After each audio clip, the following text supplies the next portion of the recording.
পাকিস্তানে যা আছে সেটাকে তো গণতন্ত্র বলা মানে মানে বলা যাবেই না। কারণ এটা হাইব্রিড হাইব্রিড রেজিম। মানে সেনাবাহিনী মনে করে যে ইমরান খানের এই অবস্থানে আসার জন্য তারাই মানে এটা তাদেরই কৃতিত্ব, যে তাদের কারণেই ইমরান খান এত দূরে আসতে পেরেছে।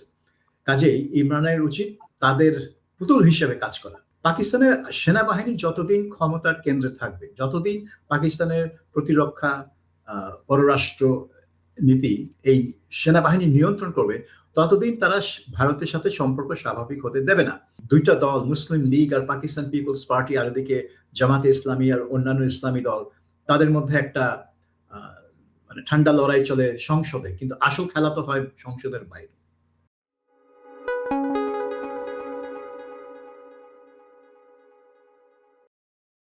আমাদের দক্ষিণ এশিয়ার আরেকটি দেশ পাকিস্তান, সেখানকার সর্বশেষ রাজনৈতিক পরিস্থিতি নিয়ে আমরা কথা বলবো। আজকের অতিথি বিবিসি বাংলার সাবেক প্রধান ও আন্তর্জাতিক বিশ্লেষক সাবির মোস্তফা। সাবির মোস্তফা, আপনাকে স্বাগত। আপনাকে ধন্যবাদ। পাকিস্তান তো বিশ্ব শান্তি নিয়ে বেশ বিচলিত এবং ইরান যুক্তরাষ্ট্র যুদ্ধ থামাতে প্রশংসনীয় কূটনৈতিক তৎপরতা চালিয়েছে। এখনও সম্ভবত তাদের তৎপরতা বন্ধ হয়নি এবং বেশ এটি আন্তর্জাতিক মহলে প্রশংসিত হয়েছে। কিন্তু এই দেশটির ভেতরে অবস্থাটা কি বলবেন? দেশটির ভেতরের অবস্থা বর্ণনা করতে গেলে তো বহু সময় লাগবে। তবে সংক্ষেপে বলা যায় যে পাকিস্তান তার যে দুই বৃহৎ মানে তার চারটা যে প্রদেশ, তার মধ্যে দুটোতেই পাকিস্তান খুব একটা ভালো অবস্থায় নেই।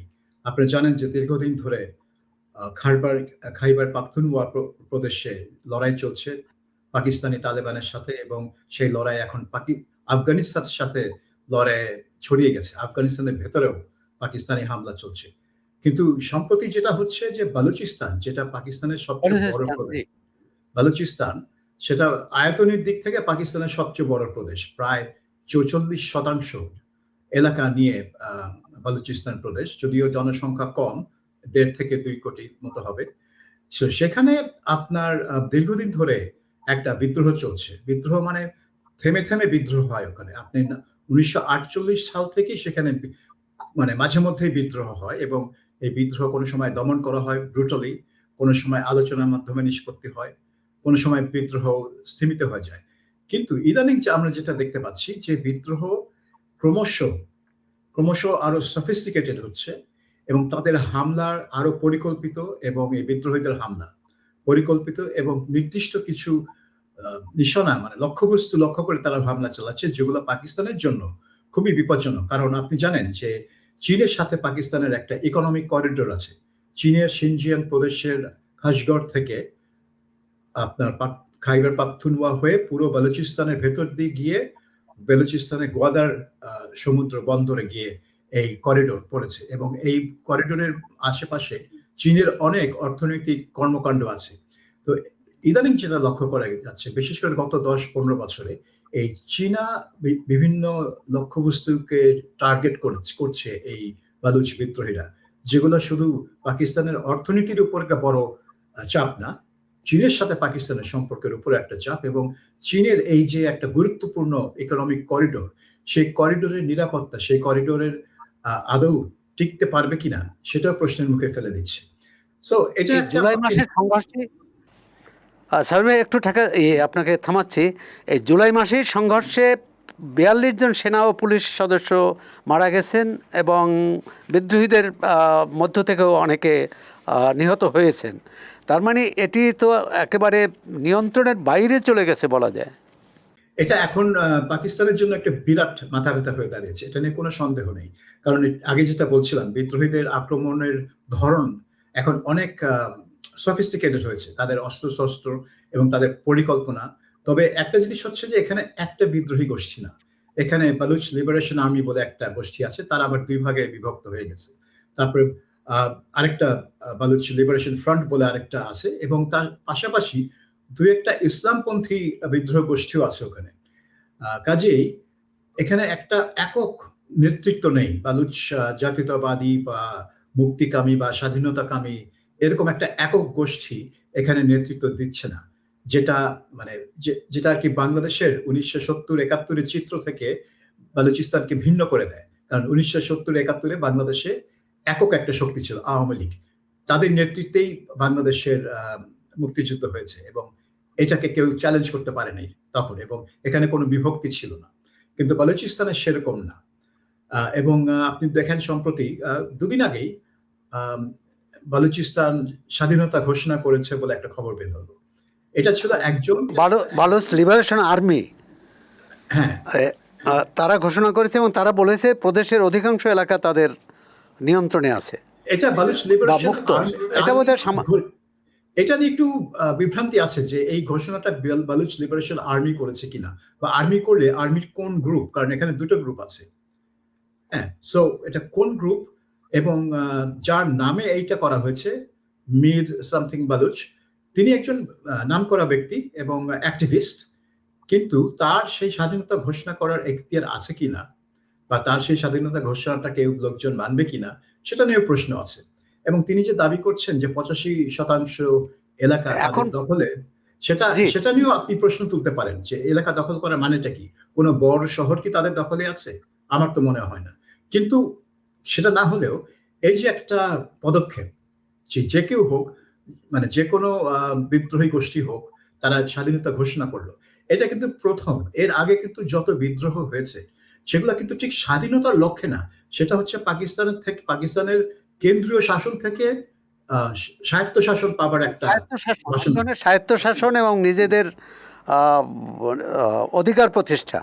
জি, মানে পাকিস্তান তো একটা ধারণা আছে যে পাঞ্জাবিরাই পুরো দেশটা শাসন করছে, অন্যান্য বিশেষ করে সিন্ধু, বালুচ এবং পাখতুনখোয়া এদের মানে কেন্দ্রীয় শাসনে, কেন্দ্রীয় সরকারে এদের কী বলে উপস্থিতি খুবই কম, বা এদের সেটা একটা বিক্ষোভ, সেটা একটা তাদের তো বড় ক্ষোভের জায়গা।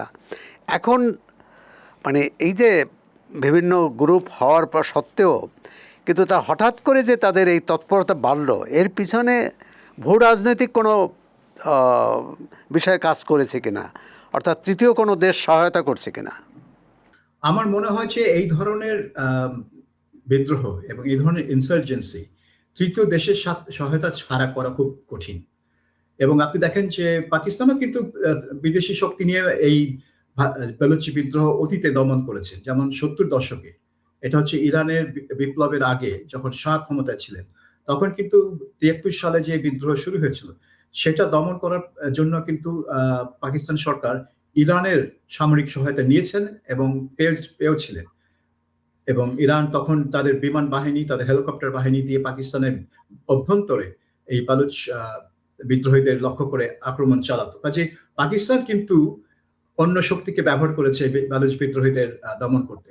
কাজে এখন বালুচরা বিদেশি শক্তি সাহায্য পাচ্ছে কিনা এটা একটা প্রশ্ন, কিন্তু অনেকেরই ধারণা যে এখানে ভারতের একটা ভূমিকা থাকতে পারে। বিশেষ করে ভারতের আফগানিস্তানে ভারতের একটা অবস্থান ছিল এই বিশেষ করে তালেবানের পতনের পর থেকে, এবং তালেবানের সাথেও ভারত এখন একটা ভালো সম্পর্ক গড়ে তুলেছে। এবং যেহেতু আফগানিস্তানের সাথে এই বালুচিস্তান প্রদেশের সরাসরি সীমান্ত আছে, অনেকেরই ধারণা যে আফগানিস্তানের ভেতর দিয়ে এই সীমান্ত দিয়ে এই বালুচ বিদ্রোহীদের হয়তো ভারত সহায়তা করছে। আরেকটা বিষয় হচ্ছে যে এই বিদ্রোহীরা চীনের স্থাপনার উপর আক্রমণটাকে জোরদার করছে, অর্থাৎ এই চীনের ইকোনমিক করিডোরটা তাদের একটা লক্ষ্যবস্তু। তো এই চীনের এই করিডোরটাকে অকার্যকর করে দেওয়া, অনিরাপদ করে দেওয়া, এটা কার স্বার্থে? এটা শুধু ভারতের স্বার্থে নয়, এটা আরো অনেক দেশের স্বার্থে, যারা চায় না যে চীন এই ধরনের কোনো বাণিজ্যিক ব্যবস্থা তৈরি করুক যাতে তারা সরাসরি আরব সাগর এবং ভারতীয় মহাসাগরে সাথে সংযোগ স্থাপন করতে পারে। কাজে এখানে যে ভূ রাজনৈতিক ব্যাপার আছে এবং পাকিস্তানের বাইরেও কোনো বিদেশি শক্তির হাত থাকতে পারে, এটা হয়তো এটা মানে হলফ করে না বললেও আমি উড়িয়ে দেব না। মানে ইরান তো বালুচিস্তানের প্রতিবেশী, আবার আফগানিস্তানও প্রতিবেশী। এই দুই দেশের সাথে বালুচ বিদ্রোহীদের কোনো যোগসাজশ বা কোনো থাকতে পারে কিনা? সহযোগিতা সম্পর্ক? দেখুন, আমার আমার মনে হয় ইরান বালুচ বিদ্রোহীদের সহায়তা করবে না। কারণ ইরানের নিজেরই একটা বালুচ সংখ্যালঘিষ্ঠ সম্প্রদায় আছে। এই পূর্ব মানে বালুচিস্তানের তো দুভাগ, একটা ভাগ পাকিস্তানে, একটা ভাগ ইরানে। এবং ইরানের যে ভাগ আছে বালুচিস্তান, তাদের মধ্যেও এই ধরনের একটা জাতীয়তাবাদী বাসনা আছে এবং তারাও একটা স্বায়ত্তশাসন বা এমনকি স্বাধীনতাও চেয়ে বসতে পারে। বা এই পাকিস্তানের বালুচিস্তান যদি স্বাধীন হয়ে যায়, তাহলে ইরানের যে বালুচিস্তান অংশ আছে সেখানেও সেই ধরনের একটা হাওয়া বইতে পারে। সেই জন্য ইরান চাইবে না যে পাকিস্তানের বালুচি বিদ্রোহীরা সফল হোক। তারা চাইবে যে ইরানের মানে পাকিস্তানের যে বালুচ সম্প্রদায় আছে তারা কিছুটা যে অর্থনৈতিকভাবে যে তারা নিগৃহীত বা বঞ্চিত, সেই জিনিসগুলো দূর হোক। কিন্তু তারা চাইবে না যে বালুচিস্তান স্বাধীন হয়ে যাক, কারণ সেটা তাদের বালুচিস্তানে একটা প্রভাব ফেলতে পারে এবং তাদের জন্য একটা ঝামেলা সৃষ্টি করতে পারে। যেটা আমরা 70 দশকে দেখলাম যে ইরানের শাহ সরাসরি পাকিস্তানকে সহায়তা করেছে এই বালুচ বিদ্রোহ দমন করার জন্য। এখন ইসলামী রিপাবলিক সেটা করছে না, পাকিস্তানকে সেভাবে সহায়তা করছে না, কিন্তু তারা বিদ্রোহীদের সহায়তা করবে এমনটা আমি মনে করি না।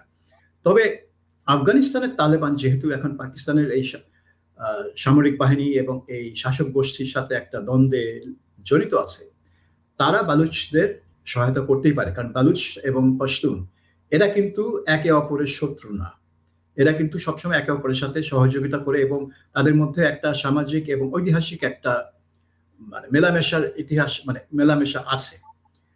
কারণ ওই অঞ্চলটা তো সবসময় এভাবে সীমান্ত দিয়ে ভাগ করা ছিল না, এটা তো ব্রিটিশরা এসে তারপরে এই সীমান্তের দাগ। হ্যাঁ, ব্রিটিশের যে ডুরান লাইন তো বিশেষ করে পাঠানরা তো এটা মানেন না। তারা মনে করেন যে এদিক থেকে দেখতে গেলে যে আমি বলবো যে আফগানিস্তান এবং খাইবার পাকিস্তানের ভিতরে যে পাঠান পশতুন সম্প্রদায় আছে খাইবার পাখতুনখোয়া প্রদেশে, তারা বালুচদের প্রতি তাদের সমবেদনা এবং সংহতি থাকার কথা, মানে কথাটাই মানে থাকারই কথা। এবং আমার মনে হয় সেভাবেই তারা কাজ করে। আফগানিস্তানের সাথে বা আফগানির কাছ থেকে এই বিদ্রোহীরা যে সহায়তা পায় সেটা খুবই সম্ভব।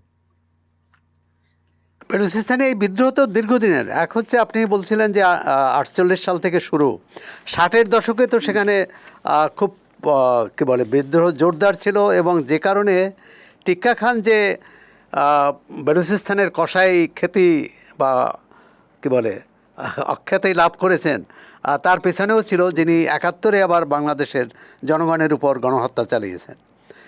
একটু যদি বলেন যে 60-এর দশকে তার সেখানকার বিদ্রোহের স্বরূপটা কেমন ছিল? এখানে একটু ব্যাপার আছে। 48 দশকে যে বিদ্রোহ হয়েছিল সেটা ছিল যাতে বালুচিস্তান পাকিস্তানের অংশ না হয় সেই লক্ষ্যে। কারণ বালুচিস্তানের তখন একটা গোষ্ঠী, তারা চায় নাই যে বালুচিস্তান বা বালুচিস্তান তখন তো আর বালুচিস্তান নামে পরিচিত ছিল না, এটা ছিল কালাত নামে। তারা চায়নি যে পাকিস্তানের সাথে মানে অন্তর্ভুক্ত হোক, সেজন্য একটা বিদ্রোহ হয়েছিল। কিন্তু পরে সেই বিদ্রোহটা টেকে নাই, কারণ তারা গিয়েছিল আফগানিস্তানে এবং তারা আফগানিস্তান এবং সোভিয়েত ইউনিয়নের সহায়তা চেয়েছিল তাদের বিদ্রোহের জন্য। কিন্তু আফগানিস্তান এবং সোভিয়েত ইউনিয়ন সেই সহায়তা দিতে রাজি হয়নি বা সহায়তা দেওয়ার সে অবস্থাতেও তারা ছিল না। কাজেই বিদ্রোহটা চলে যায়। 50 দশকেও কিন্তু একটু এই ধরনের ট্রাইবাল কিছু গোষ্ঠী গোত্র ভিত্তিক বিদ্রোহ ছিল। কিন্তু 60-এর দশকে যেটা দেখা যায় এটা খুবই ইন্টারেস্টিং। এটার একটা আইডিওলজিক্যাল ডাইমেনশন তৈরি হয়। এরা যারা বিদ্রোহটা পরিচালনা করে তারা ছিল মূলত মার্ক্সবাদী লেনিনবাদী আদর্শে অনুপ্রাণিত whatever। তো সেই দিক থেকে বিদ্রোহের চরিত্রটা ভিন্ন হয়ে গেছিল। 40 এবং 50 দশকে যা চরিত্র ছিল সেটা ছিল খুবই স্থানীয় এবং গোত্রীয় একটা ব্যাপার। আর 60-এর দশকে ছিল একটা আদর্শ, একটা রাজনৈতিক কর্মসূচি, আদর্শের ভিত্তিতে বিদ্রোহটা হয়েছিল। কিন্তু সেটা ছিল পাকিস্তানের যেই অর্থনৈতিক মানে কি বলবো বৈষম্য, পাকিস্তানের ভেতরে যে অর্থনৈতিক বৈষম্য ছিল তার বিরুদ্ধে বেলুচিস্তানের উপর পাকিস্তানের যে একটা নিপীড়ন, বিশেষ করে বেলুচিস্তানের অনেক প্রাকৃতিক সম্পদ আছে এবং তারা মনে করছে যে এই সম্পদটাকে এক্সপ্লয়েট করার জন্য বেলুচিস্তানের মানুষকে দাবিয়ে রাখা হচ্ছে। তো সেই বিদ্রোহ দমন করা হয়েছিল অনেক সামরিক শক্তি দিয়ে, এবং অনেক কয়েক হাজার মানুষ মারা গিয়েছিলেন, এটার সঠিক হিসাব নেই। এবং তখন শোনা গিয়েছিল যে জেনারেল টিক্কা খান পাকিস্তান সেনাবাহিনীর সেই অপারেশনে নেতৃত্ব দিয়েছিলেন, এবং সেই জন্য তার নাম হয়ে গেছিল যে বুচার অফ বালুচিস্তান। পরবর্তীতে তিনি বুচার অফ বাংলাদেশ নামেও একটা কুখ্যাতি অর্জন করেন। এখন ওই বিদ্রোহের পরে যে পাকিস্তানের সামরিক শাসক আসলেন ইয়াহিয়া খান, তিনি যেটা করলেন, তখন কিন্তু পাকিস্তান চাচ্ছিল যে পশ্চিম পাকিস্তানকে একটা প্রদেশ হিসেবে গণ্য করছিল।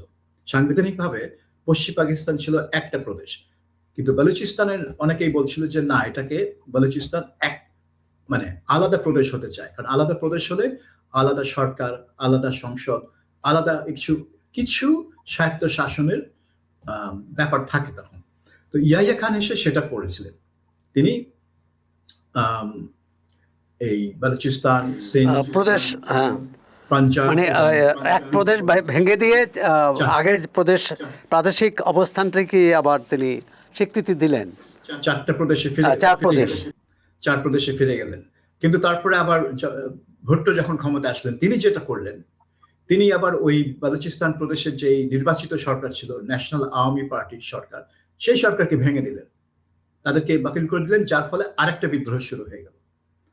ঠিক এটা একটু মোর কাশ্মীর স্টাইলের বিদ্রোহ। বালুচিস্তানে যা হচ্ছে সেটা পূর্ব পাকিস্তানের চেয়ে কাশ্মীরের সাথে আপনি হয়তো তুলনা করতে পারেন, ভালো, মানে বেটার। আপনি কাশ্মীরের কথা বলছিলেন, এই প্রসঙ্গে পাকিস্তান নিয়ন্ত্রিত এমনি ভারতের অংশে যে কাশ্মীর আছে, তার তো একটা আমরা দীর্ঘদিনের লড়াই সংগ্রাম এবং কখনো রাষ্ট্রীয় স্বীকৃতি, কখনো অস্বীকৃতি, এসব দেখছি। কিন্তু পাকিস্তান নিয়ন্ত্রিত যে কাশ্মীর, আর সেখানে লোকসংখ্যা কম, কিন্তু সে আজাদ কাশ্মীর হিসেবে যা পাকিস্তান সরকার দাবি করেছিল, সেখানে সম্প্রতি কিন্তু একটি বড় বিদ্রোহের ঘটনা ঘটেছে, এবং সেখানেও আর্মি পুলিশ মারা গেছে, এবং তাদের একটা অংশ ভারতের সহযোগিতা চেয়েছে এই তাদের বিদ্রোহ, তাদের সাংবিধানিক অধিকার প্রতিষ্ঠার জন্যে। এই পাকিস্তান নিয়ন্ত্রিত কাশ্মীরে যে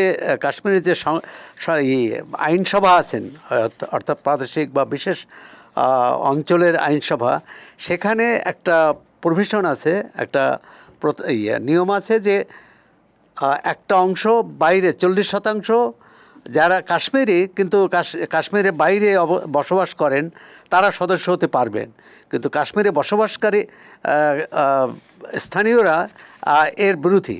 এটা নিয়ে আন্দোলনের শুরু, তারপর তো সেখানে অর্থনৈতিক বৈষম্যের বিষয়টিও এসেছে।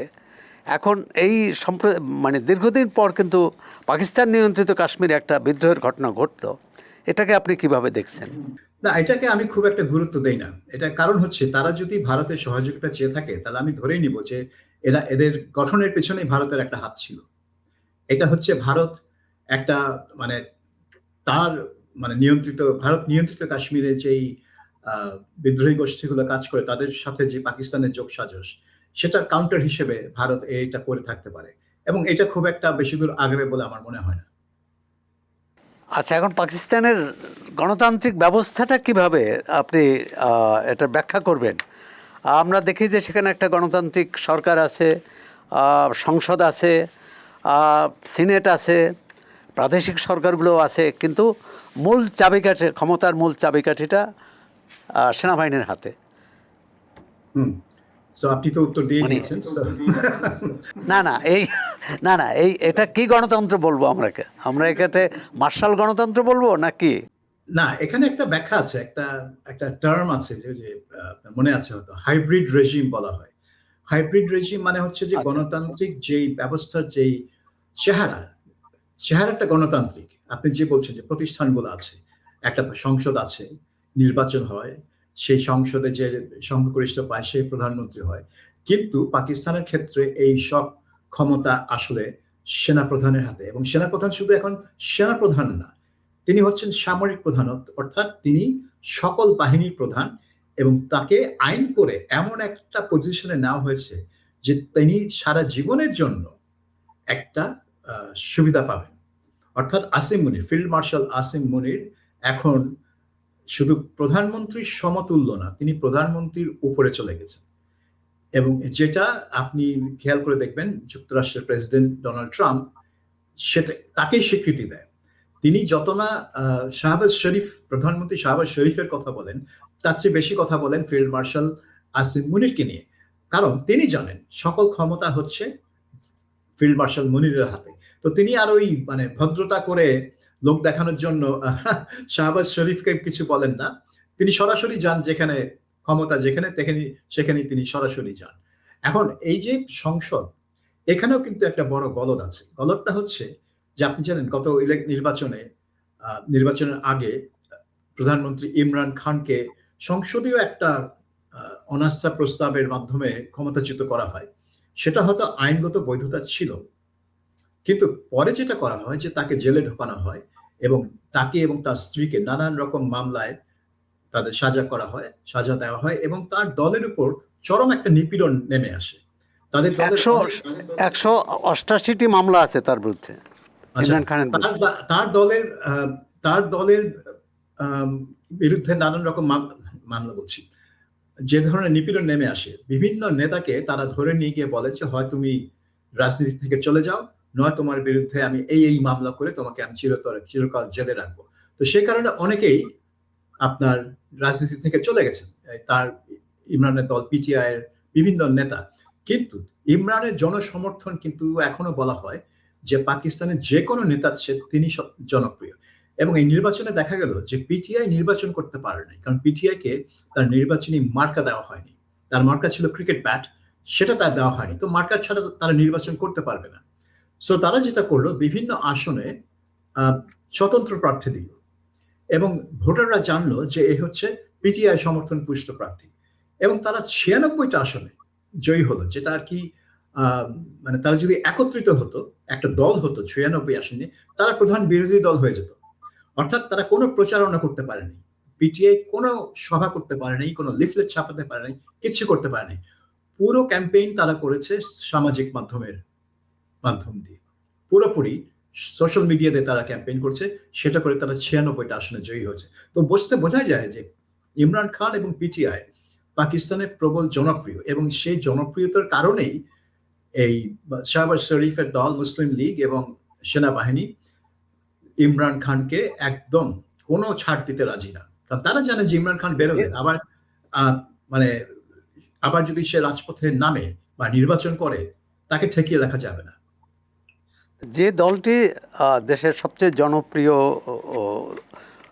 হিসাবে পরিচিত এবং যে নেতা সবচেয়ে জনপ্রিয়, তাদেরকে নির্বাচনের বাইরে রেখে এবং নেতাকে জেলে রেখে আমরা পাকিস্তান কি ধরনের গণতন্ত্র চর্চা করছে? পাকিস্তানে যা আছে সেটাকে তো গণতন্ত্র বলা মানে বলা যাবেই না।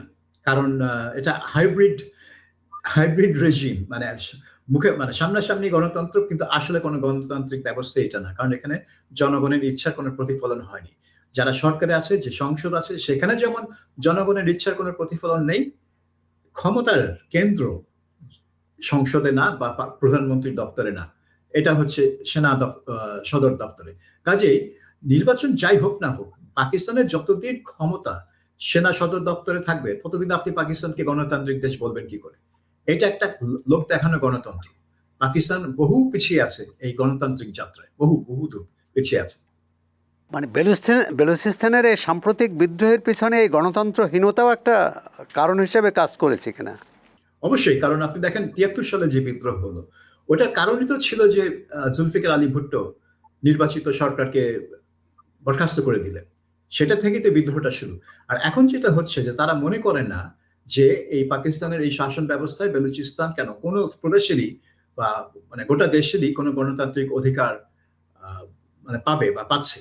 কাজেই তাদের একটা আঞ্চলিক ব্যাপার আছে যে সেই কারণে তারা মনে করে তারা শুধু গণতান্ত্রিক দিক থেকে না, তারা অর্থনৈতিক দিক থেকেও বঞ্চিত এবং নিপীড়িত, এবং তাদের সম্পদ লুট করা হচ্ছে। এবং যে কারণে তারা চীনের এই অর্থনৈতিক স্থাপনাগুলোর উপর আক্রমণ করে, কারণ তারা মনে করে যে বিদেশিরা এসে, এই ক্ষেত্রে চীন, তারা এসে দেশের সম্পদ লুট করছে, এবং সেই কর্মকাণ্ড থেকে বালুচিরা কোনো লাভ পাচ্ছে না। কাজেই এখানে বিদ্রোহ তারা করছে এই কারণে, এই অর্থনৈতিক বঞ্চনা এবং রাজনৈতিক অধিকার হরণের কারণে। আপনি ৬ দফার আওয়ামী লীগের ৬ দফার দিকে তাকালেই বুঝতে পারবেন যে এটার আচ্ছা, সূত্রপাত কোথায়। কয়েক বছর আগে এই বেলুচিস্তানের যে রাজনৈতিক যারা যারা যারা শুধু সশস্ত্র বাহিনী না, যারা প্রকাশ্যে রাজনীতি করছেন বিভিন্ন গ্রুপ, তারা কিন্তু তাদের আন্দোলনের নাম তাদের কর্মসূচি ৬ দফা হিসাবেই সামনে নিয়ে এসেছিল যে আমরাও ৬ দফা চাই। এবং সেখানে অনেকেই বিশ্লেষকরা বলেছিলেন যে সেই মুজিবের ৬ দফার আদলে তারা ৬ দফা প্রকাশ করেছে। এখন যে প্রশ্নটি যে এই পাকিস্তান কিভাবে চীনের সাথেও ভালো সম্পর্ক বজায় রাখছে এবং সম্পর্ক উত্তরোত্তর বৃদ্ধি পাচ্ছে, অর্থনৈতিক করিডোর সচল আছে, আবার যুক্তরাষ্ট্রেরও আস্থা অর্জন করছে, এই দুটি কীভাবে সম্ভব হলো? রাজনৈতিক বিশ্লেষক, আন্তর্জাতিক বিশ্লেষক হিসেবে আপনি যদি। হ্যাঁ, এই যে আপনি চীন বলুন, যুক্তরাষ্ট্র বলুন, তারা যখন একটা দেশের সাথে একটা স্ট্র্যাটেজিক সম্পর্ক করে, সেটা হচ্ছে তাদের স্বার্থ অনুযায়ী। তাদের স্বার্থটা এখানে কি আছে? আপনি দেখুন, চীনের সাথে ভারতের একটা বৈরী সম্পর্ক ছিল ৬০-এর দশকে, এবং ৬২ সালে এই দুই দেশ যুদ্ধ করেছে, সীমান্ত এবং যুদ্ধ হয়েছে। কাজেই চীনের জন্য পাকিস্তানের সাথে একটা সুসম্পর্ক করা তখন তার জন্য লাভ ছিল, কারণ পাকিস্তান হচ্ছে ভারতের শত্রু, ভারত হচ্ছে পাকিস্তানের শত্রু। চীন যেহেতু ভারতকে বৈরী দেশ হিসেবে দেখে, কাজেই আমার বন্ধুর শত্রু হচ্ছে আমার বন্ধু, এই নীতি অনুসরণ করে তারা পাকিস্তানের সাথে সুসম্পর্ক স্থাপন করে এবং পাকিস্তান এই সুসম্পর্ক তার কাজে লাগায়। অন্যদিকে যুক্তরাষ্ট্র, বিশেষ করে আপনার 2001 সালে নিউ ইয়র্ক এবং ওয়াশিংটনে আল কায়দার হামলার পর থেকে তারা পাকিস্তানকে দেখে একটা গুরুত্বপূর্ণ ঘাঁটি হিসেবে, কারণ তারা মনে করছে যে আফগানিস্তান এবং ওই অঞ্চলে এই আল কায়দা এবং অন্যান্য সন্ত্রাসীরা একটা ঘাঁটি গেড়েছে, কাজে এদেরকে মোকাবেলা করার জন্য পাকিস্তানকে তাদের ঘাঁটি হিসেবে পাওয়া দরকার। এবং পাকিস্তানও খুব সানন্দে তাদেরকে সেই ঘাঁটি হিসেবে ব্যবহার করতে দিতে রাজি হয়েছে, কারণ সেটার বিনিময়ে পাকিস্তান অনেক অর্থনৈতিক এবং সামরিক সহায়তা পেয়েছে আমেরিকার কাছ থেকে। সো জিয়াউল হক ঠিক যেমন আপনার তারও আগে, এটা শুধু 2001 সাল বললে ভুল হবে, আপনার যখন সোভিয়েত ইউনিয়ন আফগানিস্তানে হামলা চালায় 1979 সালে, তখন থেকে কিন্তু আমেরিকার কাছে পাকিস্তান একটা কৌশলগত দিক থেকে খুবই একটা তখন জিয়াউল হক ছিলেন, তখন জিয়াউল হক তখন ক্ষমতায়, এবং জিয়াউল হক তখন ওই আফগানিস্তানের সোভিয়েত বাহিনীর বিরুদ্ধে যে মুজাহিদিনদের যে লড়াই, সেই লড়াইয়ে সহায়তা করার জন্য আমেরিকা এবং চীন এই দুই দেশেরই একটা মানে যাত্রাপথ তৈরি করে দেন সেখান থেকে। সো আমেরিকা এবং চীন তারা সৈন্য না, সরঞ্জাম সরবরাহ করে এই মুজাহিদিনদের পাকিস্তানের মধ্য দিয়ে। কাজে পাকিস্তান এই দুই দেশের জন্যই তখন একটা কৌশলগত গুরুত্বপূর্ণ দেশ হিসেবে পরিণত হয়, এবং সোভিয়েত ইউনিয়ন চলে যাওয়ার পর সেই গুরুত্বটা হয়তো কমে গিয়েছিল। পাকিস্তানের সেই গুরুত্বটা 88 সালে যখন সোভিয়েত ইউনিয়ন নিজেদেরকে প্রত্যাহার করে নেয়, এবং তারপরে আপনার এক পর্যায়ে মুজাহিদিন কাবুল দখল করে, তা 3 বছর পরে।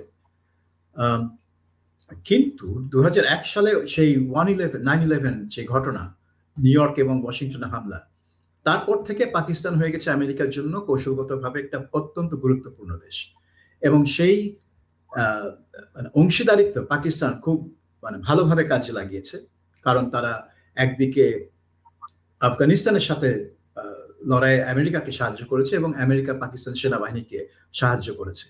কাজে আমেরিকা এবং চীন এই দুই দেশের সাথেই পাকিস্তানের সুসম্পর্ক আছে, কারণ দুই দেশের জন্যই পাকিস্তান কৌশলগতভাবে খুব গুরুত্বপূর্ণ একটা দেশ। এবং এইবারও আমরা যেটা দেখলাম যে এই ইরানের সাথে যখন ট্রাম্প যুদ্ধ শুরু করলেন, তখন পাকিস্তানিরা যেটা করলো, এই আসিম মুনির এবং শাহবাজ শরীফ, তারা তাদের যে বন্ধুত্ব আমেরিকার সাথে এবং তাদের যে বন্ধুত্ব ইরানিদের সাথে, এই দুটা কাজে লাগিয়ে নিজেদেরকে মধ্যস্থতাকারী হিসেবে উপস্থাপন নিয়ে আসেন। এবং ট্রাম্পের জন্য এটা খুবই ভালো হয়, কারণ ট্রাম্প চাচ্ছিলেন ওই যুদ্ধ থেকে বের হওয়ার একটা রাস্তা। সো পাকিস্তানিরা সেই রাস্তা বের করে দেওয়ার জন্য মধ্যস্থতাকারী হিসেবে হাজির হলেন, যে মধ্যস্থতাকারীকে ইরান এবং আমেরিকা দুজনেই বিশ্বাস করতে পারবে, তাদের উপর নির্ভর করতে পারবে। সো পাকিস্তান আবার সেই ভূমিকা পালন করলেন, যেখানে আমেরিকা তার উপর নির্ভরশীল হয়ে পড়ল। কাজেই পাকিস্তানের এই সুযোগটা ছিল, এবং এই শাহবাজ শরীফ এবং আসিম মনি এই সুযোগটা ভালোভাবে কাজে লাগিয়েছে। আপনি সাবেক প্রধানমন্ত্রী ইমরান খান সম্পর্কে বলছিলেন যে তাকে তাকে তো প্রায় এক ধরনের জোর করে জেলে পাঠানো হয়েছে এবং ক্ষমতার বাইরে রাখা হয়েছে। কিন্তু এই ইমরান খান অভিযোগ করেছিলেন যে তার ক্ষমতাচ্যুতির পিছনে আমেরিকার ভূমিকা আছে, মানে এবং সেটা স্পষ্টই তার সাথে যে ডোনাল্ড লুর সঙ্গে তৎকালীন পাকিস্তানের রাষ্ট্রদূতের যে কথোপকথন সেটাও প্রকাশিত হয়েছে। এই যে তাহলে শুধু দেশের সেনাবাহিনীর কারণেই ইমরান খানকে পদচ্যুত হতে হয়নি, আমেরিকারও ভূমিকা ছিল এখানে বলে মনে করেন? এটা বলা যায় যে ইমরান খানের প্রতি আমেরিকা নাখোশ ছিল। বিশেষ করে ইমরান খান রাশিয়া সফরে যান 2022 সালের ফেব্রুয়ারি মাসে, এবং তিনি যখন মস্কোতে ছিলেন সেই দিনই রাশিয়া ইউক্রেনে তাদের অভিযান শুরু করে, এবং ইমরান খান সেই সব অভিযানকে নিন্দা করেনি এবং তিনি কোনো বিরূপ কোনো মন্তব্য করেনি। সেটার জন্য তার সমালোচনা করা হয়েছিল এবং অনেকে মনে করছিল যে আমেরিকানরা তার প্রতি নাখোশ, কারণ সে আমেরিকার স্বার্থ দেখছে না এবং রাশিয়ার সাথে তার সম্পর্কটা এতই ঘনিষ্ঠ করতে চাইছে যে এই রাশিয়ার যে আগ্রাসন সেটাকেও তিনি নিন্দা করছেন না। কাজেই যখন তাকে ক্ষমতাচ্যুত করা হলো তখন অনেকেরই ধারণা ছিল যে এটার পিছনে আমেরিকান একটা হাত ছিল। এখন আমেরিকান হাত ছিল কিনা সেটা বলা খুব কঠিন, কারণ এই হাত তো আর প্রমাণ রেখে আসে না, প্রকাশ্যে হ্যাঁ, এটা অদৃশ্য হাত। কিন্তু আমি মনে করি না যেটা শুধু আমেরিকানদের কারণেই তাকে ক্ষমতাচ্যুত করা হয়েছে। আমি মনে করি যে ইমরান খানের সাথে পাকিস্তানের সেনাবাহিনীর একটা ক্ষমতার দ্বন্দ্ব চলছিল, একটা টানাপোড়েন চলছিল। সেনাবাহিনী মনে করে যে ইমরান খানের এই অবস্থানে আসার জন্য তারাই এটা তাদেরই কৃতিত্ব, যে তাদের কারণেই ইমরান খান এত দূরে আসতে পেরেছে। কাজেই ইমরানের উচিত তাদের পুতুল হিসেবে কাজ করা, কিন্তু ইমরান খান কারো পুতুল হতে রাজি না। তিনি সেনাবাহিনীর সহায়তা নিয়েছেন ঠিকই, কারণ পাকিস্তানে সেনাবাহিনীর সহায়তা ছাড়া রাজনীতিতে টিকে থাকা যায় না, কিন্তু তিনি ক্ষমতায় আসার পর সেনাবাহিনীর পুতুল হিসেবে কাজ করতে রাজি হন। কাজে এই দুটার মধ্যে একটা টানাপোড়েন কিন্তু আগে থেকেই চলছিল। কাজেই যেটা হয়েছে আমেরিকার সমর্থন মানে কি, আমেরিকা হয়তো সেনাবাহিনীকে একটা গ্রিন লাইট দিয়ে থাকতে পারে যে তোমরা যদি ইমরান খানকে সরিয়ে দাও আমাদের কোনো আপত্তি নেই, আমরা তোমাদের সাথে ভালো সম্পর্ক বজায় রাখবো। এটাকে তারা একটা কু হিসেবে দেখবে না, এটাকে তারা একটা অগণতান্ত্রিক পদক্ষেপ হিসেবে দেখবে না, তারা এটা মেনে নেবে।